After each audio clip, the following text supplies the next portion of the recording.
Welcome. Thank you for tuning in to the third and final webinar from what has thus far been a hugely interesting and informative series on rural development. Today's talk, examining the outcomes of zero-fee education in building a resilient, inclusive economy in Drayton Valley. I am very happy to be hosting this project or this information session on this project. I first learned about it about a year ago, and it's just seemed like such a good idea, such an important project. So very happy to be hosting this conversation today. My name's Clark Bannock, and I'm the director of the Alberta Centre for Sustainable Rural Communities, or the ACSRC, here at the Augustana campus of the University of Alberta in Camrose. ACSRC is a research center dedicated to supporting the resiliency of rural Alberta communities. In fact, we're the only university-based research center in the province dedicated entirely to conducting academic research and community outreach like this on issues facing rural Alberta. To learn more about what we do, I'd invite you to visit our website, www.acsrc.ca, and sign up for our newsletter and follow us on Facebook or Twitter. Before we go any further, I'd like to take a moment to acknowledge that the University of Alberta is located on Treaty 6 territory and respects the histories, languages, and cultures of First Nations, Métis, Inuit, and all First Peoples of Canada, whose presence continues to enrich our vibrant community. Before I introduce our speakers, just a few quick housekeeping details. This webinar is being recorded and will be posted on our website in due course. So you will get an email, announcing when that has happened. Please feel free to share it with others who were not able to be here today. We are also planning to have some time at the end of today's presentation for some questions from the audience. At the bottom of your Zoom screen, there is a Q&A button. I'm sure everyone's familiar with this by now. You're welcome to submit questions throughout the presentation through that link. We'll do our best to answer as many of those questions as we can. In fact, we very much value this opportunity for discussion around these topics. Finally, I'd like to acknowledge and thank the U of A technical team who are supporting the online sharing of this event. Danny Whitaker in particular has been a very big help. Kate McConnell, our special initiatives coordinator, for all her work behind the scenes.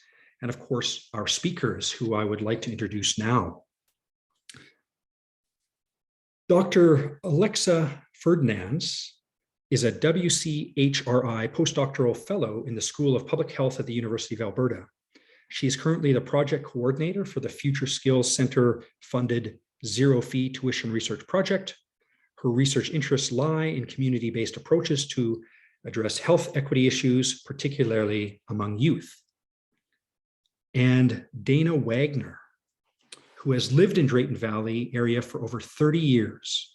Previous to her involvement with the zero-fee tuition research, she was involved with a research project conducted in Drayton Valley called Resilient Youth in Stressed Environments. She's also a member of Girl Guides of Canada and a Brownie leader in Drayton Valley. Dana is passionate about her community and ensuring it is a vibrant and equitable place to live. She wants to see her community succeed for future generations to come. And with that, I will turn it over to Alexa and Dana to hear more about this intriguing project that they're working on.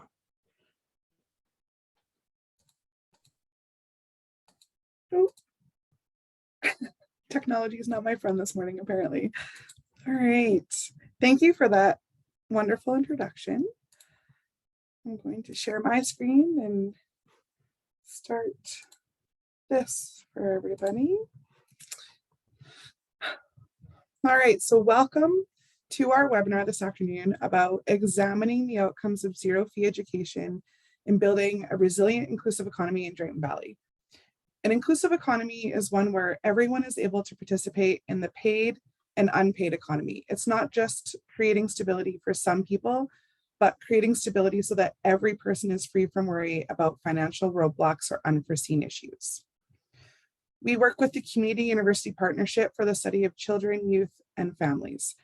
CUP is a unique collaboration among the University of Alberta, community agencies, and organizations in and around Edmonton and across Alberta. We are committed to improving the development of children, youth, families, and communities by creating or mobilizing evidence-based knowledge that impacts programs and policies. In this webinar today, we will give you a short introduction to Drayton Valley, the history of the Zero Fee Tuition Initiative, the objectives of our research, our data collection to date, some preliminary findings, and our plans for the upcoming months. But first, a quick introduction of who's who on our team, since many of them are joining us today. Dr. Maria Mann is the principal investigator. She's a professor in the School of Public Health and the associate director of CUP. Her research program addresses poverty and systems of inequity.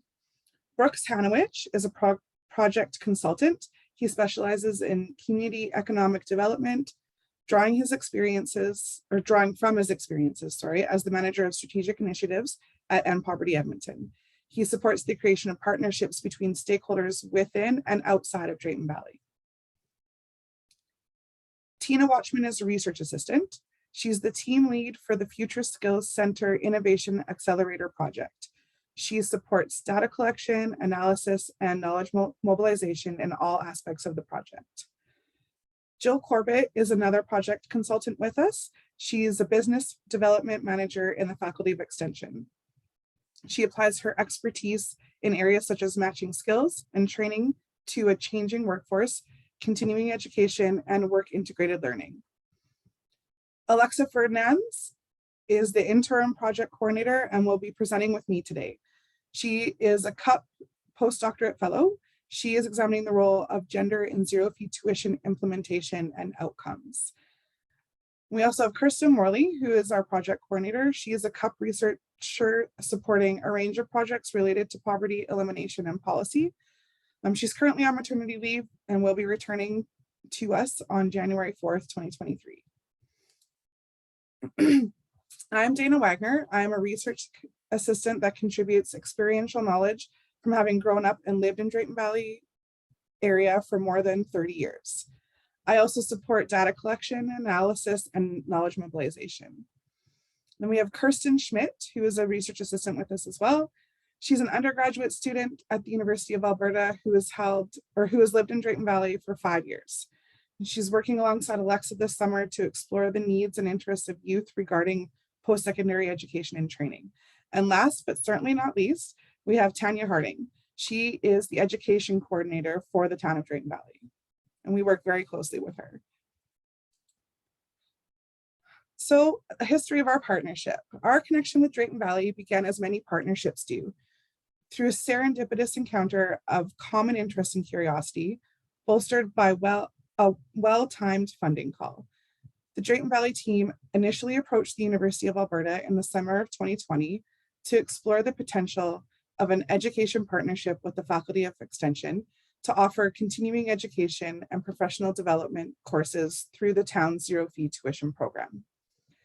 At that time, Maria was serving as interim dean for the Faculty of Extension.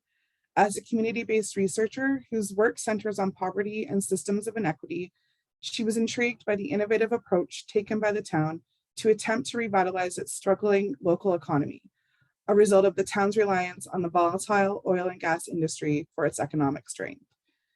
Here was a rural municipality committed to its community, willing to experiment with a bold approach to economic development that requires the collaboration of stakeholders from all sectors: industry, community organizations, education, and government.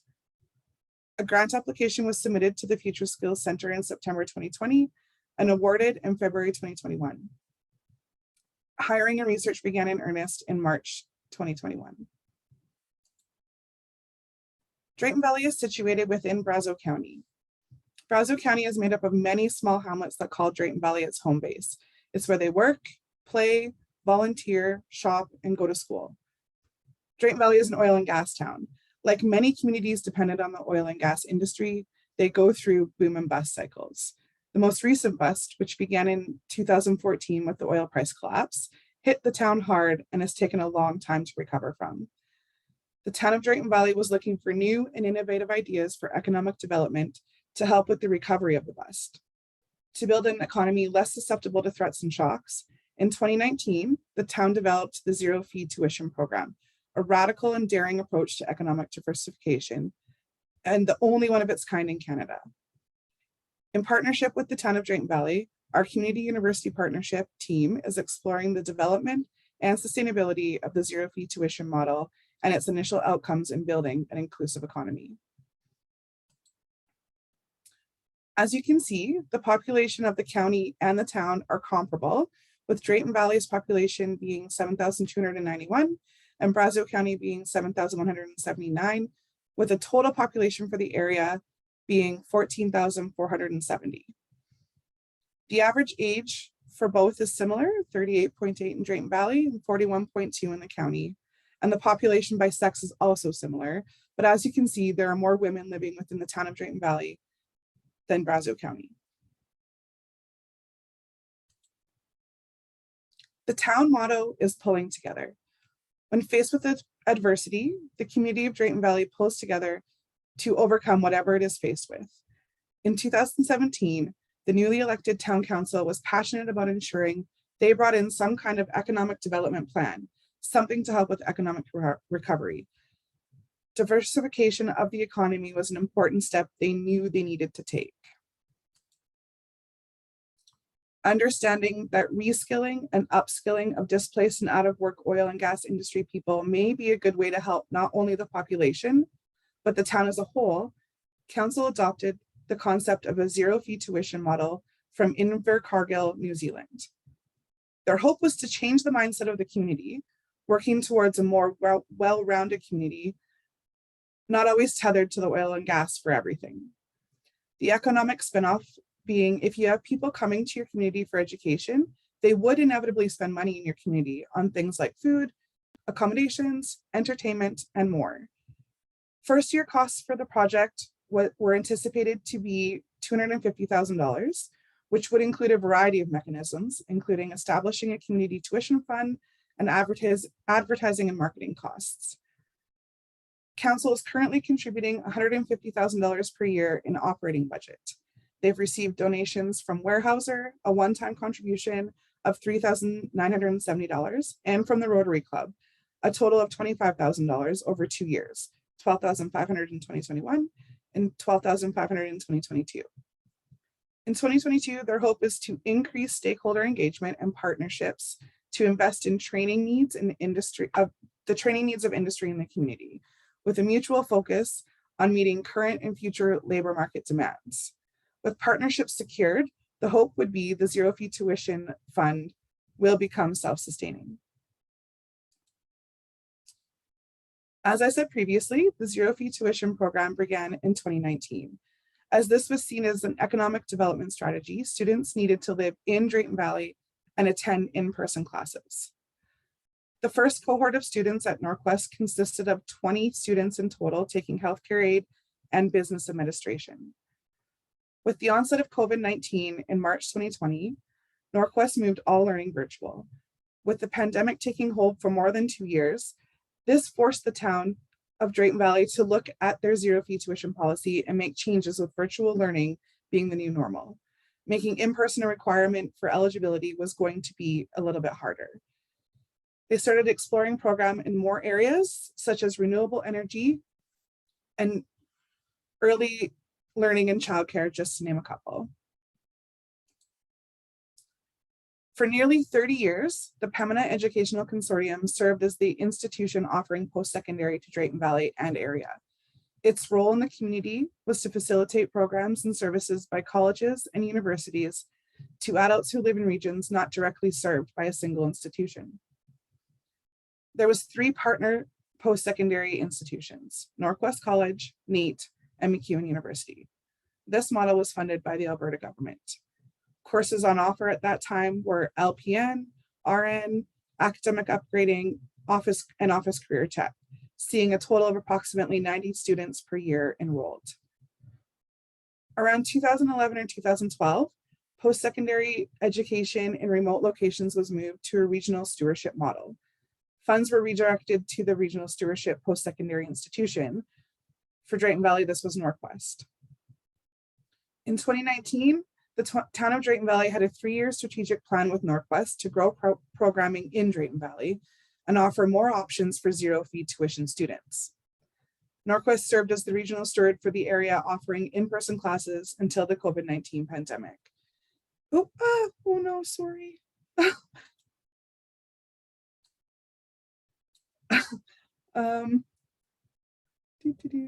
In April 2020, they announced they were adjusting their physical presence, moving to fully online, and by August 2020, they'd removed their in-person presence from Drayton Valley. With no post-secondary institution physically in town offering courses, the town needed to form new partnerships. And so they did. Partnerships were secured with the University of Alberta Faculty of Extension, where there are currently 2 students doing online learning, Northern Lakes College, where there are currently 7 students doing online learning, Healthcare Aid Academy, with 16 students attending in-person classes, Olds College, who is currently accepting applications for an in-person business administration course to start in September 2022. And they're also recruiting international students as well. And they've formed partnerships with Delmar College. With new partnerships formed and virtual or hybrid learning a possibility, the learning possibilities are virtually limitless. While there are no students enrolled in Delmar at this time, the hope is this will be something that will be on offer in the future at the Clean Energy Technology Center. Currently, students enrolled through the Faculty of Extension are taking residential interiors and occupational health and safety, and Northern Lakes students are taking business administration, early learning and childcare, office administration, and social work. Of course, because this involved money, the town needed to draft a policy for the zero-fee tuition assistance. So the key points of this are: applicants must prove their residence at an address located within the town of Drayton Valley. Residents residing outside the town of Drayton Valley may be eligible if the course has an in-person component at the CETC or other training facilities within the town of Drayton Valley. Funding will be considered only after other funding options have been exhausted, including but not limited to federal, provincial, and local grants and bursaries. Where other funding options are available, the town of Drayton Valley may consider paying the remainder of the tuition costs not covered. Proof of admission and course enrollment, as well as application and decisions for other funding opportunities and/or documentation from the institution on behalf of the student, stating the student does not qualify or only partially qualifies for other funding options, may also be required. And there's a lifetime limit of $5,000 per person. So hi everyone, I'm Alexa and I'm going to be doing the last half of the presentation. So as Dana mentioned earlier, there are many potential mechanisms by which a zero-fee tuition program can help to build an inclusive and resilient economy in Drayton Valley. So these include its ability to increase educational enrollment and attainment, to remove barriers to education for individuals from marginalized communities, to create jobs, to keep families living in the community, and finally, to attract new residents to the region and increase spending in the local economy. So we hope to examine how these mechanisms are unfolding in our research. So Dr. Mahan's team and the town were successful in obtaining research funding to fulfill 2 key objectives. The first objective was to capture how a zero-fee tuition model is developed and sustained. And the second, to examine the initial outcomes of this model on income security and well-being in Drayton Valley. To do this research, our team uses a community-based participatory research approach. So this means that we're doing the research in partnership with the town. We work really close with our town partners at every step of the research. And this helps to ensure that our research is meeting their needs and answering the questions that matter most to them. To fulfill these research objectives, we're using a variety of different qualitative and quantitative methods. The 2 main groups of people we're working with to generate data include past and current zero-fee students and community stakeholders. Community stakeholders include folks from town administration, local elected officials, post-secondary institutions, school staff, and people developing similar models, both nationally and internationally. With these stakeholders, we've done 12 one-on-one interviews and 5 group consultations. With students, we've surveyed them to assess the impact of the zero fee program on health, social, and economic outcomes, things like stress, self-rated mental health, and overall quality of life. We've also done 10 one-on-one interviews with students, and we've been working especially closely with one cohort of students enrolled in a healthcare aid program. So we've done 3 focus groups with this specific cohort. And to contextualize the data that we're collecting, we've done literature reviews on a variety of topics to see how the zero fee program can support things like energy transitions, contribute to conversations on post-secondary education, training in rural communities, and help to address youth out-migration. A systems approach is needed for taking into account the complexity of the multi-sectoral zero fee education system, which is pictured here and has many different moving parts. For the zero fee program to be effective, several different stakeholders need to inform the program and take coordinated action together. A systems approach helps to ensure that stakeholders' interests and community-based interventions, like the zero fee program, are aligned.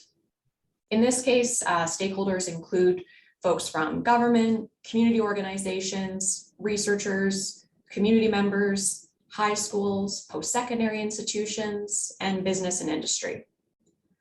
So in a project as complex as this one, it's quite normal for tensions to come up when stakeholders' competing interests and ideologies come to the surface. However, a coordinated systems approach like this is an effective way to help mitigate some of these tensions, identify alignment between differing ideological goals, and ensure transparency for everyone that's invested. So now I'm going to share some of the preliminary findings from our research to date, starting with the positive impacts of the zero fee tuition program. Overwhelmingly, we heard that the zero fee program greatly reduced or removed financial barriers to post-secondary education altogether. Being able to access affordable education helped students go after career plans that had previously been sidelined. Sometimes it even inspired them to pursue post-secondary education when they hadn't previously planned to. One student elaborated, saying, "I wanted to go to school out of high school. I wanted to go in for nursing anyways, but it wasn't really affordable at that moment in my life." We learned from students that getting post-secondary education promoted economic stability for both them and their families. And this was because of better job prospects and increased earnings from having this education. This was evidenced in a conversation with one student who said, "It's just that I have a real job. I was prior job, but I don't even think I made minimum wage. I have enough money to support myself now. I don't have to live with roommates." Importantly, having employment impacts more than just economic outcomes. It also improves health and social outcomes. Many students talked about their personal growth and development because of their recent post-secondary education. One student explained, "It definitely incentivized me to go out and start applying for the trade jobs that I was always thinking about. It was a confidence boost. It got me thinking about my future in so many different ways that I don't want to split myself off from my dream job." Participants shared that they hope to set an example for their own children about the importance of education at any age. Our focus groups also showed that some zero fee students later became an inspiration for fellow mature learners in the community. One student said, "We've inspired individual to go back to school who didn't finish high school, who started an apprenticeship years ago and never went through with it. He's now restarting his apprenticeship because he's like, okay, if you can do this, if all you ladies can do this, I can do this too." So we've inspired him to go back to school. So now I'm going to shift gears a bit and talk about 4 recommendations or strategies for program improvement that have come from the research so far. And the first strategy is raise awareness of the program. So both students and stakeholders talked about the lack of awareness in the community about the zero fee program. Participants identified a need to raise awareness of it in high schools, as well as in the community at large for mature learners. What was interesting is that when some people talked about first hearing of the program, they thought it was too good to be true and didn't actually believe that it was real.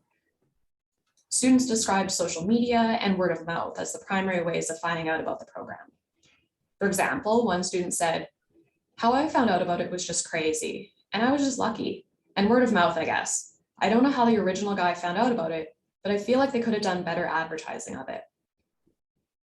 Another stakeholder involved in zero fee implementation said, "We thought we did a great job at marketing, but I think it's going to take a little bit of time for those numbers to increase and for word to get out, for people to really hear that this is real." The second strategy is align programming with local job needs. So program sustainability was top of mind for many stakeholders that we interviewed. While the zero fee program is currently subsidized through the town, this was recognized as being a short-term strategy. Long-term sustainability is going to require a variety of different strategies, such as partnerships with local nonprofits, community fundraising events, funding from businesses, and recruiting international students. Importantly, stakeholder conversations highlighted the need for educational programming to be aligned with local job opportunities to keep community members in Drayton Valley. Stakeholders identified many different areas of opportunity where education and local job needs could be aligned. Things like healthcare, manufacturing, hemp, renewable energy, and trades. The healthcare aid program was one successful example of training that was matched to staffing needs in local healthcare facilities. Most of the healthcare aid students that we talked to had local jobs lined up for them right after finishing their programs. One student said, "Once that healthcare aid exam was done, I was ready with my paperwork to wherever I was applying. But there definitely is no issue in this town for us in that realm at all. I had 3 job offers within 2 weeks of finishing. Everywhere I went, they need you. I basically got to choose who was the best." The third strategy is address the need for good jobs in feminized industries. And by good jobs, we mean jobs that pay a living wage, provide benefits, like for healthcare, offer sick leave, vacation pay. And of the 27 zero fee students that we've surveyed so far, 25 of these have been women. However, many of the high-paying job opportunities in Drayton Valley typically represent male-dominated industries, like oil and gas. Feminized industries, on the other hand, are often more associated with relatively low-paid jobs. So for example, in Alberta, the average hourly wage of healthcare aides is $19 an hour, and early childhood educators is $20 an hour. And these wages are just hovering around the living wage mark, despite the fact that these are essential jobs that are high in demand and can't be automated. Low wages like these make it really hard for individuals and their families to live in dignity and participate in the community. One student said, "During COVID, I was the breadwinner of my family and worked full-time, overtime, 6-7 days a week, a year and a half, right? And my husband went back to work in the oil field and in 3 months made more than I did in an entire year. And that was devastating because that whole year that I suffered during COVID to pay bills and struggled, and he just went back to work for 3 months and literally made more than I did in a year." While a municipality can't address the persistent challenges of low wage work and working poverty on their own, there still might be opportunities to collaborate with local employers to develop living wage policies. There may also be opportunities to develop relationships with provincial and federal advocacy groups like the Alberta Living Wage Network and Living Wage Canada. The fourth strategy is build more and stronger partnerships. Now, while building partnerships with community organizations, schools, and businesses is essential to implementing and sustaining the zero fee program, it seems that progress in this realm has slowed, which may have been partially due to the COVID-19 pandemic. Our conversations with students and stakeholders have raised questions about how to move forward. For example, what sectors or employers have yet to be engaged, but should be engaged in the zero fee program? Could education and employment pathways be built into some of the region's opportunity sectors like hemp, trucking, or renewable energy? How might we strategically tailor messaging about the Zero Fee program to different stakeholder groups with unique needs and interests? What kinds of messages and types of evidence resonate with different audiences? And finally, who else needs to be a part of these conversations to make the program successful? To begin answering these questions, we see a real opportunity over the next several months to revitalize efforts in relationship building with community stakeholders from various sectors. Our research team has outlined next steps for us to help take action on some of these strategies and recommendations. So the first step, Brooks Hanowich, a community economic development consultant who's on our team that Dana previously introduced, he's going to be working closely with town administration in strategic planning for their education advisory committee. And this recently formed committee aims to identify gaps to post-secondary educational programming in Drayton Valley and the surrounding region. Alongside this committee, we'll be working to try and connect the dots in terms of ensuring that the Zero Fee program offerings match skills gaps that have been identified in the region. We'll also be supporting the committee in providing related recommendations to town council. The second step, given persistent gender inequities in post-secondary education, particularly in rural communities, we'll be talking to female high school students this summer to learn about how gender impacts their plans concerning education and training once they've finished high school.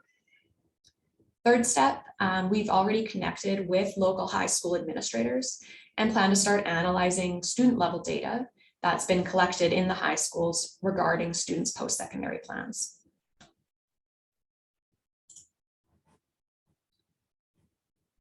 The next slide, thanks, Dana. Fourth step, we hope to interview teachers and administrators in Drayton Valley to better understand student needs and interests related to the Zero Fee program. Fifth, we'd like to explore the interests of students and educators that are in surrounding communities. So places like Warburg, Hinton, Edson, Whitecourt. And we want to do this to assess the feasibility of Drayton Valley as being an educational hub for the region. Sixth, Dr. Mahan is currently assessing the possibility of doing an economic evaluation or social return on investment to understand and quantify the social and economic value that's created through the Zero Fee program.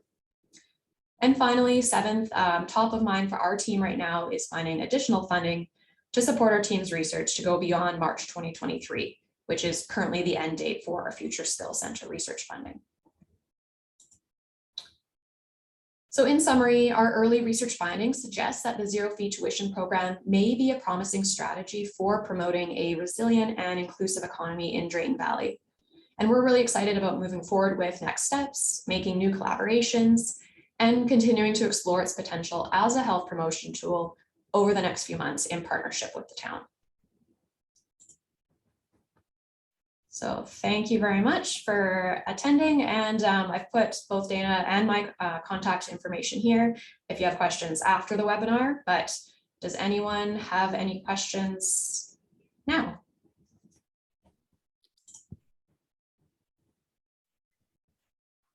Thank you so much, Dana and Alexa. I'm going to jump back in here as well. Wow, I found that super interesting, and I have a bunch of questions jotted down. But of course, we invite questions from the audience as well. So now is a good time to click on that Q&A button and enter any questions that might come to mind. They don't. When you enter them, they don't become public. They just kind of come to our screen, and I can pose them to our presenters. While I'm giving you some time to do that, I have just a few just basic trying to understand the program questions. Actually, this is probably more of a research-based question. I'm curious if at this point your team has any data on who is actually signing up for these educational opportunities. Whether based on gender, age group, former occupation. Like, are there actual former oil workers doing this, or is it different sectors of the community? So very, very curious to know who's actually taking advantage of these opportunities in the community. And also, once they do take the first step to apply, whoever it is, what is the process, in terms of them being accepted to the program and deemed to have qualified for the actual tuition subsidy? Yeah, I can answer that, and maybe Dana can fill in gaps. So in terms of who is signing up for the program, so in our surveys, we've collected demographic data, which includes things like a whole range of things like gender, ethnicity, things like that. So, and we haven't fully analyzed that data set yet, but in terms of the people that we've spoken to, so I think I mentioned, so of the 27 students that we've surveyed so far, 25 of them have been women. So we know that it's currently very female dominated, and we're trying to explore reasons for why that might be.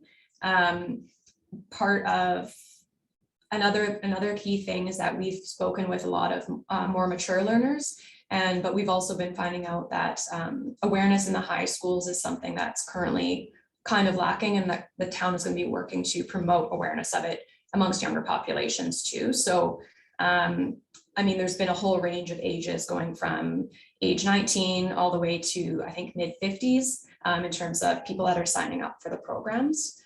In terms of the process for being accepted, I believe all other kind of existing grants, bursaries, etc., have to be kind of used up. So Tanya Harding, who's on the call too, she might chime in if she would like to, but so she works with them to to kind of seek out and navigate opportunities for other scholarships and bursaries. And once all that funding has been exhausted, then she works with them. I think it's currently now a $5,000 tuition waiver. And I see Tanya just unmuted herself. So Tanya, do you want to fill in? Hi, everyone. Yes, can everybody hear me? Yes, thank you. Sure. So I do take a look at the application. So we do have some other funding opportunities that are at least local. So I know our community foundation has some funding opportunities that I help students assess whether or not they're eligible for those. We do have a community scholarship trust society as well in town that has a scholarship fund for students who have graduated within the last 2 years. So I try to go through those funding opportunities with them. Some programs have government completion grants or other grants associated with so either the government grants or there's post-secondary grants. So I try to take a look at all of those things and help the students determine whether they would be eligible for those. So I kind of process it along those lines with them. And then, yes, there is that $5,000 maximum that we do give out. All right, thank you for that. I'm going to throw out a couple more questions from the audience. One person is asking about the efforts to attract international students that was mentioned in the presentation. In what capacity do you wish to attract these international students, and to what end?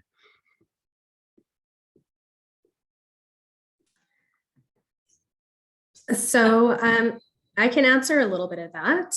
So the international attraction of international students is one way that being a small town, we often don't meet the minimum requirement of the numbers that we need to run programming to offer in-person options to our students. So it's one of the strategies that the town uses along with its post-secondary partners to bring in additional in-person programming options. So we've done that a couple of years in the past with Northwest College with the business administration program. So essentially we meet those minimum numbers with the international student enrollments and open up spots for our domestic learners. So, throughout, and obviously we're doing that with Olds as well, as Dana mentioned before, with a business management certificate starting in September of this year. So essentially what we're trying to do is just open up spots for our domestic learners With those contracts, I guess, with the post-secondaries, there is some income that comes to the town along with that. So we will hopefully use that to fund some of the zero fee applications for our domestic learners. Great. This next question actually kind of is, it's not about international students, but it connects to this, the funding part of this. One of our audience members is just kind of quite surprised that there is a free tuition program, and he's very curious to understand, how this is free. How does the municipality have the money? I wonder why other small municipalities don't do this. Do any of you have any insight as to, Drayton Valley's decision to move forward with this, and where they managed to kind of find the funding for this really innovative program?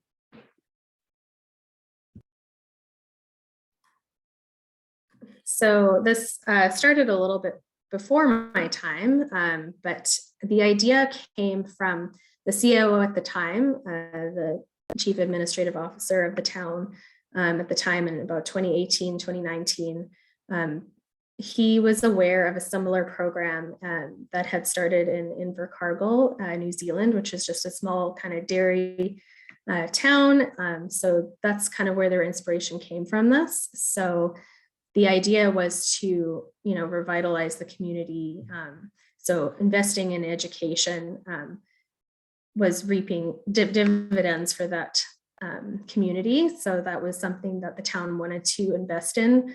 And I guess council got on board with the idea and wanted to try it out, and kind of on a few year basis, with the idea that it would become more sustainable as more partnerships are developed. So I can't really speak to exactly how they had the money, or, but it was a council decision that they had decided this was an investment that they believed they would see a return in the community. So that's what the U of A is studying right now to determine whether that is happening or not. Right, thank you. I understand that, some of these questions, including the ones I have, are really more about how the program's operating as opposed to the exact research that you're doing. So we're kind of putting you on the hot spot, speaking on behalf of the program in certain ways. But there's another question from the audience, kind of in a similar vein. Are all potential students able to get assistance or guidance with navigating funding options? Does your team help them with applications? Yes, that would be me who does that for sure. So anyone who has questions about how to navigate the funding options, I'm definitely able to assist with that. I suspect this next question, I might be a year early in asking this question, going by what Alexa outlined as kind of the next steps of the research project. But I'm curious at this early stage if there's any data that kind of speaks to which programs that have been offered over the last few years have in fact been most successful in terms of connecting students with kind of the local jobs that they wanted. Is there a sense of which programs have been able to do that most frequently? Yeah, I think I referred to a little bit the healthcare aid program. So far, that seems to be one really clear example of where the programming is directly matched to local job needs in the community. So with more healthcare facilities opening, greater vacancy in job spots, the students that we've talked to have been able to walk right into jobs and actually had several job offers and been able to choose amongst those which they prefer. So that's one where there was it was really successful in that end. And following up on that, I suspect there's a few different parts to this answer. I'm just speculating, but I guess the question is, how is it in the end decided what programs are actually going to be offered in Drayton Valley? You listed a number of different areas of, from healthcare to clean energy to, business administration, social work, and a few others. I guess how or who decides which of those will be offered, and maybe even just as importantly, how is it decided which of the programs on offer do actually qualify for the tuition subsidy? Like, are there other, educational options out there that, folks in Drayton Valley want to pursue, and the town saying, you know what, that actually doesn't fall within the parameters of this program, so we're not going to subsidize you? Yeah, I think Tanya probably best able to answer that one as well. I'll just let you go, Tanya, since you're the expert in this. So sure. So when the zero fee tuition program started, town council decided to fund two programs in particular, that there were in-person learning opportunities. So the healthcare aid program, as well as the business administration program for their local students. So once COVID hit and everything had been moved to online, because originally the program did not support online learning, once we developed partnerships with all of our post-secondaries, we opened up the policy to include any, so funding would be available to students for any program with one of our partners. So students are, can enroll in anything as long as they're a resident of Drayton Valley. And then of course, if there are in-person options from one of our post-secondary partners, then it would be opened up to those outside of Drayton Valley if they were coming into Drayton Valley for training. I'm not sure if that answers your question. Yeah, I think it absolutely does.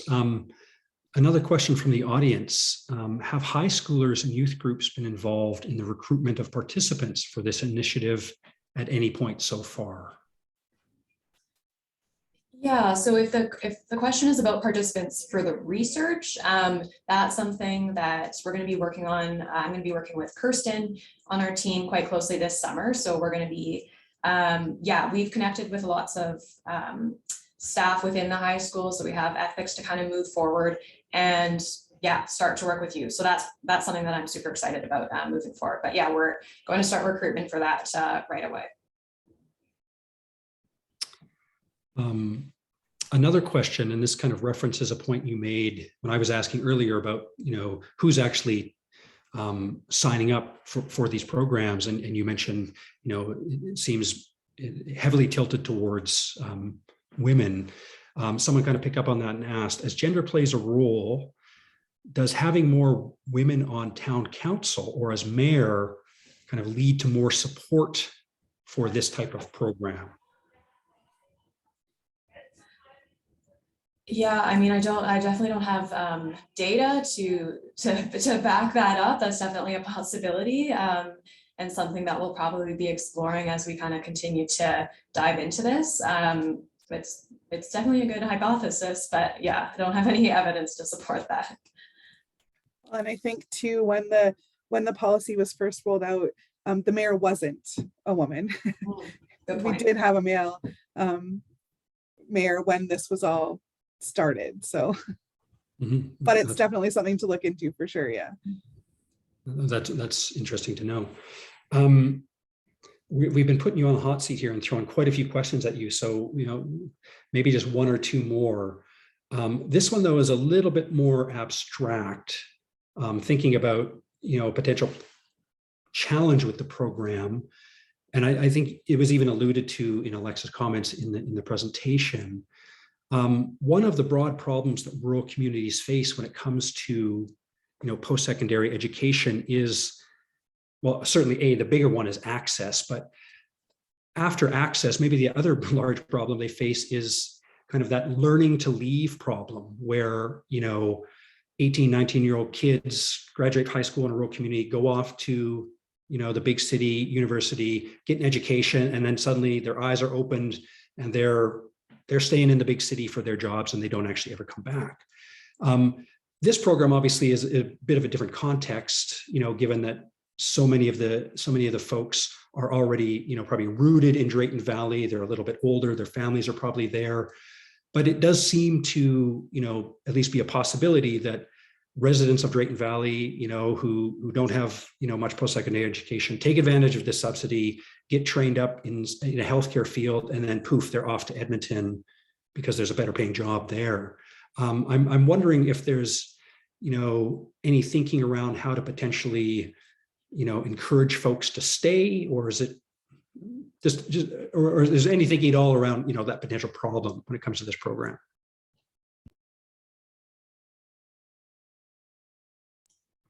Yeah, that's a really good question. And like something that I was thinking about and looking into when I was also kind of exploring the literature around rural outmigration. I think part of it is because it is kind of serving as a community economic development initiative as well. This program is kind of unique in that it offers people the opportunity to stay within their town while they're getting the education and having direct linkages to local jobs available, such as the healthcare one, for example, I think can make it quite attractive for people to then stay in the town. And if there's more local spending and the economy is booming in the town, I think there's potentially more, of a greater likelihood that they might stay. And but also supporting, whether it be youth or older adults as well, to kind of have the option to leave if they want to. It's not necessarily that if you really want to leave that they shouldn't be able to. So it kind of supports on both ends, both to leave if they would like to, but also supports to stay. So they're not really being forced by the hand in either direction. Yeah, I get that. I wouldn't want to imagine what the program would look like if they were handcuffed to Drayton Valley. Last question, and just a hair of context before it. The reason, the biggest reason we, the ACSRC, reached out to your group to have you here today was one thing we try to do is when we find what we think are really good ideas, showcase them for other rural communities to try and gain some momentum, so these types of things spread. I'm just curious if other communities, whether rural Alberta or elsewhere, have reached out to the town or your research group and kind of, dedicated or shown an interest in this program and how maybe they could replicate it elsewhere. From the research end, unless Maria knows, I don't think so from the research side, but I don't know, Tanya, from the municipal side, if anyone's reached out to the town. Not yet. I do know that we quite a little while back had made a presentation to a few municipalities in the surrounding areas when we were kind of kicking things off. So I know that, council is likely to do something like that again, but we haven't had anyone specifically reach out to us yet. But I think word is starting to get out a little bit. So I'm hoping that'll change. Yeah, I certainly don't want to, have you overburdened with having to answer emails from a bunch of other municipalities on the basics of the question, but I sure hope even this presentation, helps spread the word throughout rural Alberta, because I think there is something really interesting and important here going on. And I for one, can't wait to hear back on, the year ahead in terms of the research that you're planning on doing to really have come away with an even firmer grasp of all the different aspects you're going to be exploring with this, especially around kind of economic and social impact compared to, the investment and such. I suspect, a lot of that research will help get the word out, but also help other communities in terms of trying to design their own programs like this from the ground up. But with that, I would like to, again, take you off the hot seat. You have been super kind in sharing this presentation and also answering all of these very different questions very well. So thank you so much for being here and sharing with us today. Just a reminder to the audience, this was recorded, and within the next week or two, we are going to post this on our website. I think you'll probably get an email announcing that, but if not, just check www.acsrc.com or no, .ca, sorry, to find it. And there's some contact information. You can find us and follow us. This was the last of our spring webinar series. The other two webinars that we held earlier this spring will also be posted very shortly, but we're always doing a bunch of other stuff, including a number of our own research projects. So definitely, follow us and learn about what we're doing and reach out to us if you have some questions. And with that, thank you so much for attending and enjoy the rest of your day. Take care.